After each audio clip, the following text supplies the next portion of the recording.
ఉద్యమకారుల యొక్క పరిస్థితి ఎట్లుందంటే నిరంతరం మన బాధలు ఏ ప్రభుత్వం గుర్తిస్తుందో ఎవరు గుర్తిస్తారో మన పరిస్థితి అనే పరిస్థితి మాట్లాడుకునే పరిస్థితికి వచ్చింది. వాస్తవానికి దీనిని గుర్తించాల్సింది, న్యాయం చేయాల్సింది కేసీఆర్ గారు. కానీ తెలంగాణ సోయిని మర్చిపోయి ఆంధ్ర వ్యక్తులకు కాంట్రాక్టులు అప్పయ్యప్పి కుటుంబ పాలన చేస్తూ విద్యా విధానాన్ని విధ్వంసం చేసి యూనివర్సిటీలలో నిర్బంధం పెట్టి మొత్తం రాష్ట్రాన్ని దోసుకొని సర్వనాశనం చేసింది మన ఆ రోజు ఉన్నటువంటి ముఖ్యమంత్రి కేసీఆర్ గారు. మళ్ళీ ఈరోజు ఉద్యమకారులకు న్యాయం చేస్తున్నామని చెప్పి ముసలి కన్నీరు గారుస్తూ రకరకాల తెలంగాణ మొత్తం తిరుగుతున్నారు ఈ ఉద్యమకారులు అడ్డం పెట్టుకొని. అందులో భాగంగా నా పేరు నిజ్జన రమేష్ ముదిరాజు, ఉస్మానియా యూనివర్సిటీలో పిహెచ్డీ అయిపోయింది.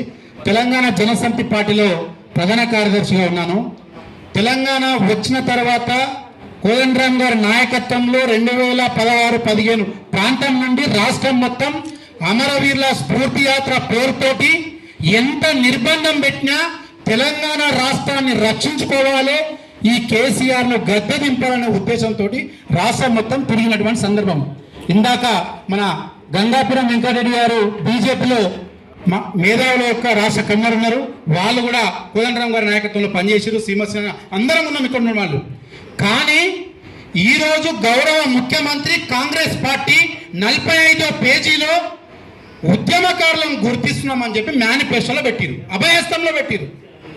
మీరు ప్రజాప్రభుత్వం అని చెప్తున్నటువంటి సందర్భంలో ఈరోజు కాంగ్రెస్ పార్టీ ఇచ్చిన మాట కట్టుబడి ఉంటుంది, తెలంగాణ ఇచ్చినామని చెప్పి నిరంతరం మనం మాట్లాడుతున్నటువంటి సందర్భం. కాబట్టి మీరు ఉద్యమకారుల ప్రేమ ఉంటే, ఉద్యమకారుల మీద ప్రేమ ఉంటే దయచేసి మళ్ళీ గుర్తు చేస్తా ఉన్నాను, వీరి యొక్క బాధలను గుర్తించి వెంటనే ఈ అసెంబ్లీ సమావేశాల్లో కమిటీ అనౌన్స్ చేయండి. ఆ కమిటీకి ఉద్యమ సంఘాల్లో పనిచేసినటువంటి యూనివర్సిటీ జేఏసీగా ఎన్నో సంఘాలు ఆ రోజు రాజీనామా చేస్తే మేము నియోజకవర్గాల ఇన్ఛార్జ్గా తీసుకొని గెలిపించడం కోసం పనిచేసినాం, పాదయాత్రలు చేసినాం. కేసులు దాదాపు నా మీద 138 కేసులు అయినాయండి. నేను, బాలకసుమను, రాజారాము, ఇంకా మిగతా వాళ్ళు 2010 చెర్లపల్లిలో ఆమరణ నిరాదీక్ష కూర్చున్నాం. మేము దాదాపు 70 కేసులు అప్పుడు ఒకటేసారి పెట్టారు. దఫాదఫాలుగా 78 రోజులు జైలు జీవితం కట్టినాం. ఇట్లా చాలామంది ఉన్నారు. 1952లో ముల్కీ ఉద్యమం నుంచి మొదలుకొని 1969లో మన అప్పుడు మళ్ళీ తొలి దశ ఉద్యమంలో కానీ చాలామంది అమరవీరుల కుటుంబాలను నష్టపోయారు. శ్రీకృష్ణ కమిటీకి ఇచ్చినటువంటి రిపోర్టు 1200 మంది చనిపోయినటువంటి రిపోర్ట్ ఇచ్చినాం. కానీ అమరవీరుల కుటుంబాలను గుర్తించింది గత ప్రభుత్వం. నాకు తెలిసి 600 వరకు కుటుంబాలను గుర్తించారు. మిగతా వాళ్ళను కూడా గుర్తించాలని నా అభిప్రాయం. అదేవిధంగా ఏ ప్రాంతంలో కూడా అప్పుడు మినిట్స్ బుక్లు ఉన్నాయి. నాకు తెలిసి ప్రతి జేఎస్ ఆఫీస్లో గోవాదం నాకు తెలిసి మిగతా వాళ్ళందరికీ తెలుసు మినిట్స్ బుక్లు ఉంటాయి. సంఘాల వైజ్గా ఎంతమంది పనిచేసారు ఆ మినిట్స్ బుక్ల ఆధారంగా. నిజంగా మీకు చిత్తశుద్ధి ఉంటే దఫాలుగా ఒక 2-3 దఫాలుగా దీన్ని మొత్తము ఒక కాంక్రీట్ లెవెల్ తీసుకొచ్చి నెరవేర్చవచ్చు. జైలుకి పోయిన కానీ ఎఫ్ఐఆర్ బుక్లు కానీ యాక్టివ్గా ఉన్నటువంటి సంఘాల వైజ్గా వాళ్ళ పేపర్ కటింగ్లు ఉన్నాయి. ఎన్నికలు నడిపినటువంటి వాళ్ళు కూడా చాలామంది రోల్ పోషించారు. వాళ్ళ వైజ్గా ఈరోజు రిపోర్టు తీసుకొని ఖచ్చితంగా నెరవేర్చవచ్చు. ఎందుకంటే ఏ ప్రభుత్వానికైనా ఏ పార్టీకైనా ఓటు బ్యాంక్ ఉంటుంది.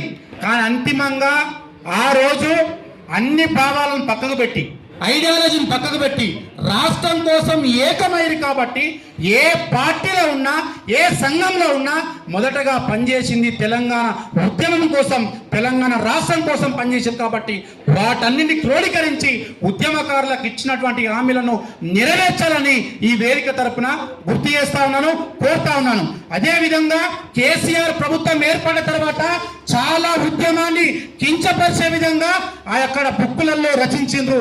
ఆయనకు భజన పరుల యొక్క చేత యొక్క ఆ ఉద్యమాన్ని కించపరిచే విధంగా చరిత్రను కూడా వక్రీకరించారు. కాబట్టి ఉద్యమ నిర్మాణం కోసం ఉద్యమ చరిత్రను లిఖించదగే విధంగా ఉండాలంటే రాబోయే రోజుల్లో ఒక ఉద్యమాన్ని లిఖించే విధంగా ఒక కమిటీ కూడా ప్రభుత్వం వేయాలని సందర్భంగా గుర్తు చేస్తా ఉన్నాను. ఎందుకంటే రాష్ట్రం మొత్తం ఎక్కడ మాట్లాడినా ఈ నాయకులు మాత్రం మిగతా మేజర్ రోల్గా పనిచేస్తున్న వ్యక్తులుగా ఉన్నారు కాబట్టి అందరం పెద్ద మనసు చేసుకొని ఓపికతోటి ప్రభుత్వాలకు, ఎందుకంటే ఇప్పుడు పొంగులే శ్రీనివాసరెడ్డి, తుమ్మల నాగేశ్వరరావు, నాకు తెలిసి తుమ్మల నాగేశ్వరరావు అయితే నేను ముందు నుంచి పుట్టినప్పటి నుంచి మంత్రిగా ఉన్నాడు, ఇంకా మంత్రిగా కొనసాగుతూ ఉన్నాడు. దురదృష్టకరమో అదృష్టమైగా మనం తర్వాత మాట్లాడుకుందాం. కానీ వాళ్ళ పంపకాలు ఎట్లా ఉన్నా పాలకులు ఒక సోయి తెచ్చుకొని ఈరోజు కోదండరామ్ గారు కూడా ప్రభుత్వంలో ఉన్నారు కాబట్టి సారు కూడా మేము చెప్తాము, గతంలో పొన్నం ప్రభాకర్ గారిని కలిసినటువంటి సందర్భం ఉన్నది. చీమసిన లాంటి వాళ్ళు, ప్రభుత్వ రామరెడ్డి, సుల్తాన్ యాదగిరి, మిగతా ఉద్యమ సంఘాలు, విద్యార్థి సంఘాలుగా మేము కూడా చాలా పనిచేసాం కాబట్టి మేము కూడా ఈరోజు రాబోయే రోజుల్లో కార్యక్రమం తీసుకుంటాం.